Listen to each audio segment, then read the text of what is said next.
Syrian അതിർത്തിയിലെ Israel ആർമിയുടെ സാന്നിധ്യത്തിനെതിരെ പ്രതിഷേധിച്ചവർക്കെതിരെ Israel സൈന്യം വെടിയുതിർത്തെന്ന റിപ്പോർട്ട്.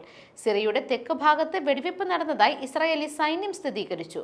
വെടിവെപ്പിൽ മഹർ അൽ ഹുസൈൻ എന്നയാൾക്ക് ഗുരുതരമായി പരിക്കേറ്റുവെന്ന് പ്രാദേശിക മാധ്യമങ്ങൾ റിപ്പോർട്ട് ചെയ്തു. സിറിയൻ അതിർത്തി ഗ്രാമമായ മാറിയാഹിലെ പ്രതിഷേധത്തിന് നേരെയാണ് വെടിവെപ്പുണ്ടായത്.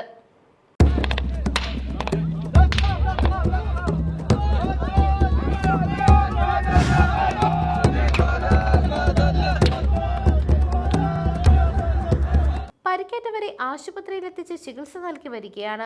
ഡിസംബർ 8-ന് പ്രതിപക്ഷ സേന സിറിയൻ പ്രസിഡന്റ് ബഷർ അൽ അസാദിനെ താഴെയിറക്കിയതിനു ശേഷം സിറിയയിൽ ഇസ്രായേൽ 100ഓളം ചെറുതും വലുതുമായ ഏറ്റുമുട്ടലുകൾ നടത്തിയെന്നാണ് അൽ ജസീറ റിപ്പോർട്ട് ചെയ്യുന്നത്.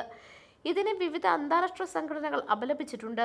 ഐക്യരാഷ്ട്രസഭയുടെ പെട്രോളിംഗ് ബഫർ സോണിലേക്ക് ഇസ്രായേൽ സൈന്യത്തെ അയച്ചുവെന്നും റിപ്പോർട്ടുകൾ പുറത്തുവരുന്നുണ്ട്. News desk മെഗ്നവിഷൻ.